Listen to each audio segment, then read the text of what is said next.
This episode is brought to you by Communications Training for Coffee Teams, a new Map It Forward workshop tailored to get your team communicating more confidently to improve general mental health as well as business profitability. Click the link in the show notes for further details. Welcome to the Daily Coffee Pro by Map It Forward, friends. I'm your host, Lee Safar, and I am joined by Andrew Tolley for episode 3 of a 5-part series.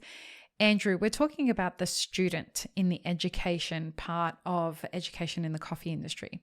Now, we exist in an industry that has a super low barrier to entry. And so back in the days when you and I were puppies in the industry, there wasn't any education programs. I mean, we had our Toby's Estate 3-hour Become a Barista course back when I started 20 years ago. And like, if you were lucky enough to get the course because the person you were working for thought it was worthwhile you taking that course, that was fine. But the flow-on effect of that was that people thought that they were a barista after 3 hours. Yeah. And we know that that's not the case. And so because of the low barrier to entry into the coffee industry, there seems to be 2 tracks. There seems to be the barista who decides that they don't need any education. And then there's the barista and roaster that decides I'm going to follow an education track. So what's the difference in the value of those 2 tracks, and how is education changing the game for somebody who decides to take the education track? Yeah, it's a great question because as you say, as I think as we've sort of presented in the past 2 episodes, the state of education now means that there's a lot more resources available for people. So you can go down this route of self-learning and feeling your way through different roles and picking up pieces of information in a more unstructured way. And you may be lucky, okay, and find your path in the coffee industry. However, there are a lot of people who have been there before you and who have expertise that they've gained, who've made a lot of mistakes on your behalf. So, the people who are still in the industry after many years, they've made a lot of mistakes and they've learned from those, hopefully, which is why they're still in the industry. And they can pass on that knowledge. They can share that experience. They can help guide you in a way or let you avoid those mistakes. Sometimes it's good to make mistakes, learn the hard way, and then not a bad thing to be humbled. Yeah, and then bounce back. But equally, if you are hungry to grow in the industry, you want to do something exciting, then education is the best way to move in that direction. And I'd also say, and I think critically, the coffee industry, the specialty coffee industry as we know it, it kind of has grown up with social media, with all these different ways in which have dramatically, the technology, the internet, that has dramatically transformed the way the world works. Okay, so we're no longer, or it feels now that the world is much more dynamic. Okay, it changes incredibly quickly, and so education is a way in which to adapt to a very quickly changing world. Okay, the more you invest in your... I love that, actually. Education is a way, sorry to interrupt you, but I think that that's really important. Education is a way to adapt to a fast-changing world. Exactly, yeah. Yeah, I love that. Okay, because it's going to give you the knowledge and skills that will let you adapt to the changes, okay? And so I think education no longer is... If you want to be ready for a world where, say, technology is changing the way in which a barista works, a roaster works, you need to understand that technology. We've got things like telemetry on coffee machines. We've got some new software coming in, which allows cafes and roasting businesses to be much more connected to understand more about the impact of the work they're doing. Mm-hmm. And then also you've got new tools coming onto bars, which will do two things. It will reduce the number of baristas needed. So Mm-hmm. it's actually there's fewer bar positions available, but also those bar positions need to become much more skilled in order to use technology to maintain it. So you have to be thinking, how can I best adapt to these new situations coming in? And that's what education is all about. And education has to keep on evolving at the same rate. That's which is also one of the critical challenges for the coffee education industry and for trainers as well. I also find that education, like one of the other values of education for students, is that it helps you build a community of people. You know, it really connects you with other people that have similar interests to you, especially when you're in your local community. That can really pay dividends for your actual career rather than just your learning. And then when you go and do courses overseas and you go and participate in those kinds of learning environments, now you're taking your network global. It's really fantastic, right? Yes. Yeah. The cohort of people you go through any class with will become friends for a long time. Yeah. And I mean, just a most recent example, we did the Cup of Excellence sensory education training last year. 5 different people coming in from different parts of the world. We had an expert, like a leading sommelier in wine in Greece, combined with local Italian roaster, combined with Alex Pond, who was the trainer leading this course. Just a fantastic group of people, all sharing their experiences, and now they're friends. And next time we see each other, World of Coffee, it's going to be really nice, really nice those people. But I think also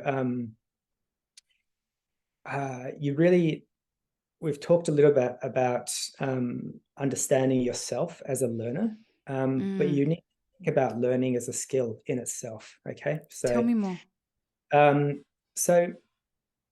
We've discussed 2 things. One is to understand where you're at in terms of your own skill set, and where you want to go to. So that's kind of a bit of career mapping. And we talked about the different learning styles. So whether you're a visual learner, a listening learner, or a sort of doing learner.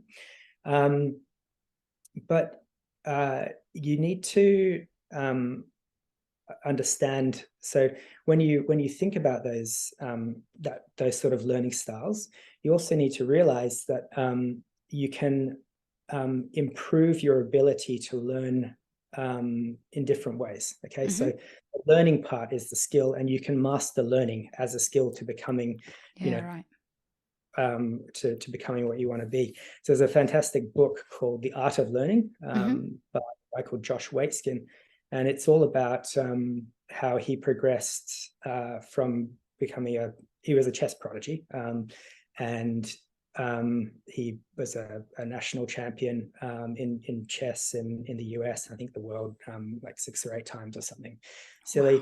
Wow. From a young age until he was about 14. And then he got out of chess, and then he became a world champion in a martial sort of form of Tai Chi called push hands.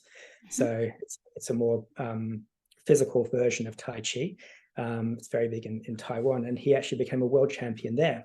Wow. So before he was about 20, he'd already become a world champion in 2 completely different disciplines, right?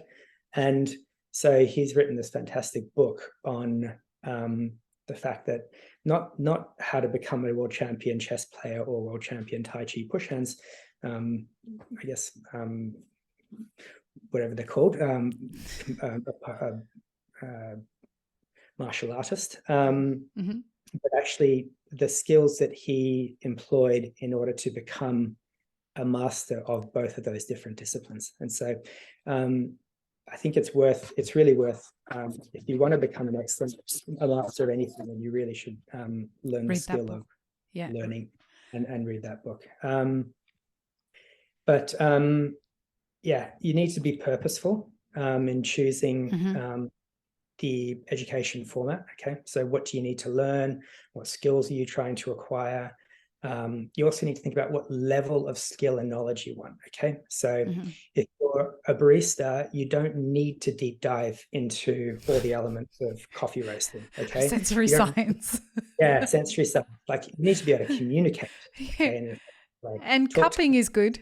and cupping is good. Yeah, so all these things are valuable, but really, like, know what level you need to get to, and then just, like, if you're interested in everything, then do everything to a superficial level. But really, if you need to know something to a high level, that's where you should invest your energy and your money and your time in really learning.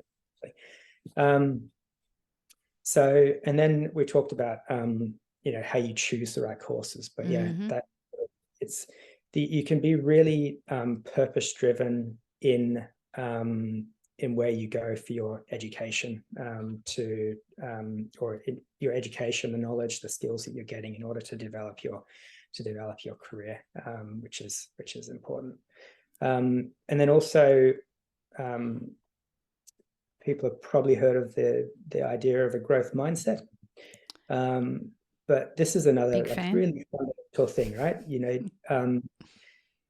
We often look at successful people and we think that person is just naturally talented at something. They're very good at it. You don't see the hours of work, the failure that people have gone through. We don't know anything about that, do we, Andrew? Not at all. We were overnight successes. It took us 20 years to be overnight successes, but we're overnight successes. It's a very long night. But yeah, it's like, there's so many sporting analogies here, but how many shots do you miss in a game of basketball before you get that sort of game-winning final basket? People work hard. No one is successful without working really hard. And also, the more effort you put into something now, the stronger that foundation is for when push comes to shove. When something does actually get challenging, the more of a foundation and basis you have to actually do something about it in an effective way. So you plan now, you work now in order to not be caught, or to be able to react quickly when something surprises you, and that's valuable. Okay. When Andrew and I were in the beginning of the industry, the specialty coffee industry, at the beginning of our careers, when you would listen to people, and I'd love to hear if you remember this, Andrew, you would hear people talk about what the right thing to do in coffee is, what the right way to tamp was, and what the right way to dose was, and the right way to taste. And you'd ask the question, how do you know that?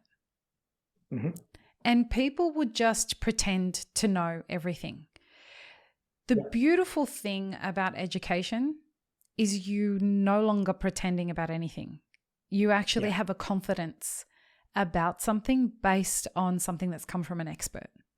So choosing to take courses from people who are actual experts at something gives you a kind of confidence that allows you to move in the industry differently. It allows you to move in your career differently. That is, I think, a really valuable tool for all of us. And I thought, that would be a really great place for us to kind of end the episode when it comes to the value of education for students. Is like, at the base minimum, the confidence that you have, you can spot bullshit a mile off when you actually have the information yourself. Do you agree?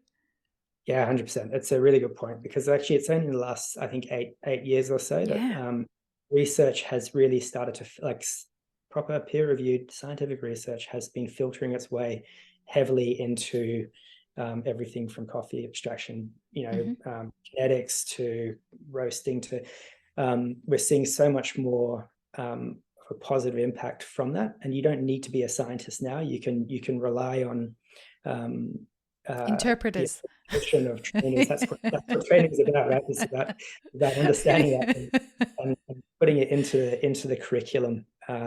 So when you're looking at coffee education, like, you want to see a really strong outline, the curriculum, the course outline, which shows you a well thought through course. You want to know it's based on research, on expertise from the industry, and from academia and so on. And then And then you can make a decision about whether that's the right thing for me and now. Yeah, and don't pay attention to what other people are telling you, please. Like, the best professionals are people who just decided for themselves that this was the path that they wanted to take, and they based it on themselves, what they wanted to learn. Yeah. All right. In our second last episode, in the episode that's coming, we're going to be talking about the value of education to the employer. So stay tuned, folks. We'll see you in the next episode. Peace, love, and peanut butter. Have an amazing rest of your day. Thanks for tuning in, friends. There are 2 ways you can support this podcast. Firstly, become a paid member of our YouTube channel. Secondly, you can join our Patreon for as little as $3 a month. Don't forget to subscribe and like this video before you leave, and check the show notes for more information. Now, this is what you should check out next.